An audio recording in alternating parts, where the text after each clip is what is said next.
पुढची महत्त्वाची बातमी ठाण्यातील 193 एकर वनजमीन खासगी कंपनीकडे वनजमीन हस्तांतरणासाठी आता 2800 कोटींचा टीडीआर द्यावा लागणार आहे। वन विभागाच्या जागेवर डी दायाभाई अँड कंपनीचा दावा आहे।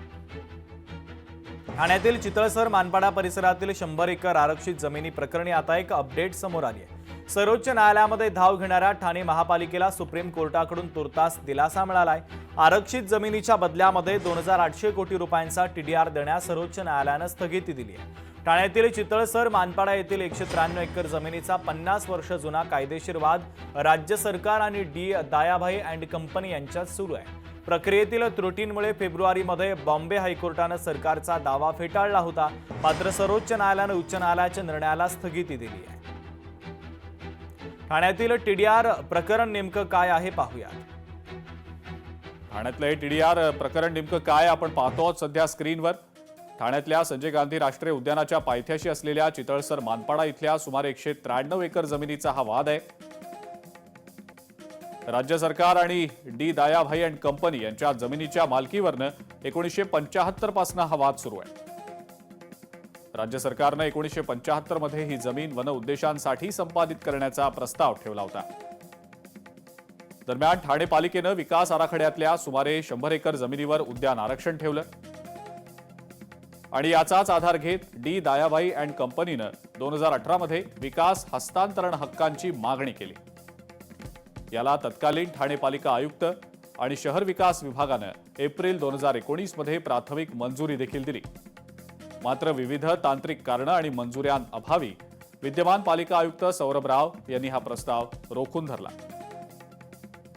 आणि त्यानंतर पालिकेच्या विरोधात कंपनीने हायकोर्टात धाव घेतली।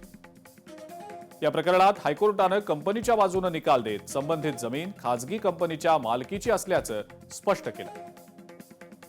ठाणे महापालिकेला 21 दिवसात विकास हक्क प्रमाणपत्र देण्याचे आदेश देखील दिले गेले, मात्र या निर्णयामुळे कंपनीला सुमारे 2800 कोटींच्या विकास हस्तांतरण हक्कांचा मार्ग मोकळा देखील झाला।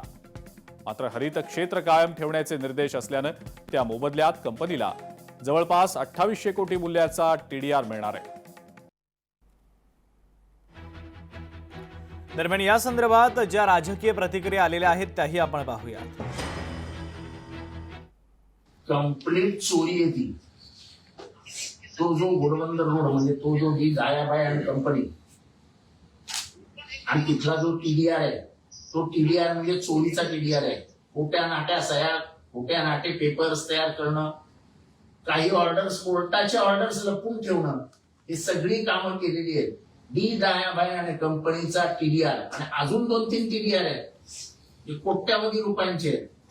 ते सगळे टीडीआर याची चौकशी झाली पाहिजे आणि हे अशा चोऱ्या कशा काय ठाण्यामध्ये केल्या आहेत याचं गांभीर्याने लक्ष दिलं पाहिजे। वनमंत्र्यांनी देखील याच्यात नरमाईची भूमिका घेता कामा नये। वन लावलेल्या जमिनीवरतीचा टीडीआर कसा निघू शकतो?